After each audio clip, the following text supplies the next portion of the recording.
Just because you might be lucky enough to grow in a greenhouse or have protective cover over your plants in winter, it doesn't mean that your plants are going to grow well at all. Join me today as I discuss the Persephone Period.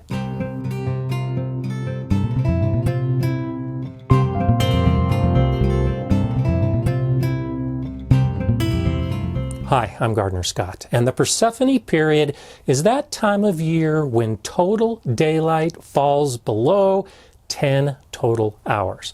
For many of us in the Northern Hemisphere, that's from the middle of November through the middle of January. The idea of Persephone days or Persephone months in a garden or a greenhouse was popularized by Eliot Coleman of Four Season Harvest fame, among many other books that he's written. And the idea is this: when there's not enough sunlight, plants slow down or stop growth completely. So even though you might have a greenhouse or a hoop house, an area where the temperature is warm enough for plants to grow, because there's not enough sunlight, the plants won't grow. The name for the Persephone period starts with the Greek myth of Persephone, the daughter of Zeus and Demeter. Demeter was the goddess of agriculture, and Persephone, her daughter, one day was out picking flowers when Hades, the god of the underworld, kidnapped her and took her down to his kingdom. Well, Mother Demeter was searching the world trying to find Persephone and couldn't. And in her sadness, crops began to die and the earth began to brown. Well, Zeus stepped in to fix the situation, and he persuaded Hades to allow Persephone to go back to the top side of Earth. But he tricked her by feeding some pomegranate seeds, which is the fruit of the underworld. And the 6 seeds that Persephone ate meant that she had to spend 6 months of the year in the underworld with Hades. Every year she goes from top into the underworld. And the sadness of her mother Demeter causes the world to suffer during those 6 months.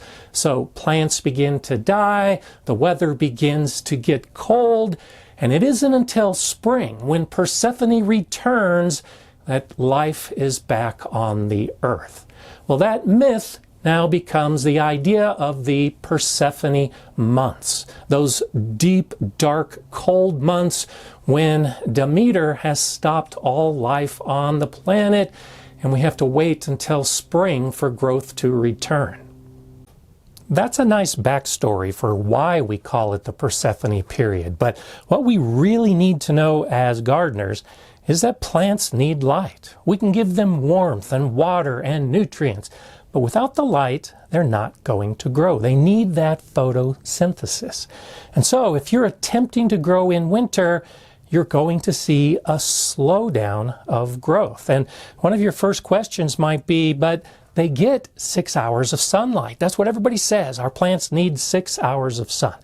But the key point is that during the winter, during these Persephone months, our total day length might be below 10 hours, but that's from sunrise to sunset. And the sun is usually quite low in the sky. So actual direct light from the sun may only be a couple hours. Enough to keep the plant alive if you're growing in a greenhouse, but really not enough to promote new growth. At the Galileo School Garden, I experimented with this, and I would start seeds in November or December, and the energy of the seed would produce a small sprout. And then it would languish and stay there. So the beets and the carrots and the kale and the lettuce, those plants that didn't need a lot of warm temperatures in the greenhouse, did okay as small sprouts. But as soon as February hit, they skyrocketed and they began growing with robust because they were getting more light. I found that I could just start the seeds in February and get the same amount of growth in that same period. by not wasting my November, December, and January on plants that really weren't going anywhere. You can use the knowledge of the Persephone period to your advantage if you want to grow fall plants into winter for harvest, or if you want to overwinter plants for harvest in late winter or early spring. North Carolina Cooperative Extension suggests that if you're overwintering plants for a later harvest, they should be at least 75% of their maturity level when you enter the Persephone period. They're going to slow down, but when the sunlight returns, their growth will return and you'll get that early spring harvest.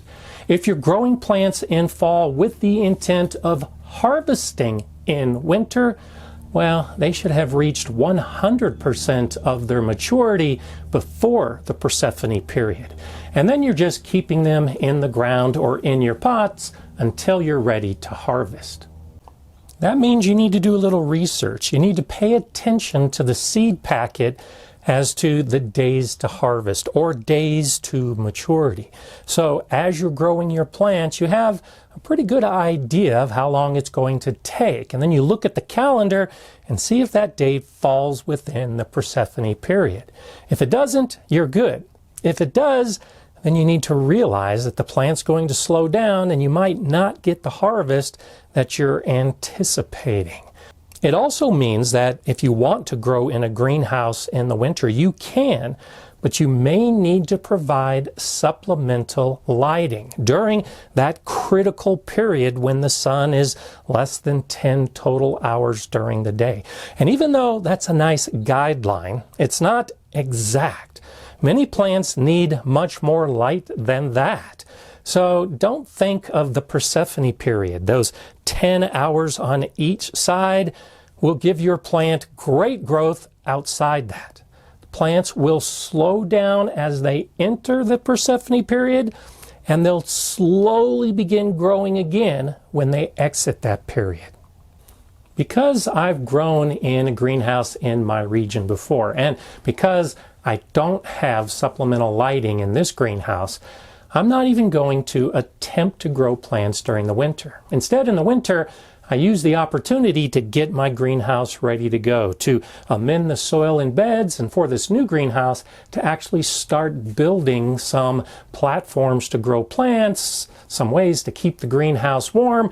It's just an opportunity to spend the winter months in a nice warm environment, getting ready for the months of the year when my plants will do best. And that's outside those cold, dark months of winter. Gardeners without greenhouses in cold regions know that they just can't grow plants in the ground, usually because of the cold. And that's why greenhouses tend to give us a false sense of security. We think that if we can get it warm enough, the plants will grow. But now we know that that's not the case if there's not enough sunlight. If you don't have a greenhouse and you're growing outside, you can still use this information to your advantage when you start your seeds and when you transplant into the ground. Because if you live in a region with a mild winter where the temperatures stay warm, you may have found that trying to grow plants too early gives you the same bad results. So you need to wait until the day is long enough for those plants to get the best growth that they can. I'll put some links in the description below to give you some places to look to find out just exactly how long your days are at different times of year. That way you can figure out for your own garden what your Persephone period is. I'm Gardener Scott. Enjoy gardening.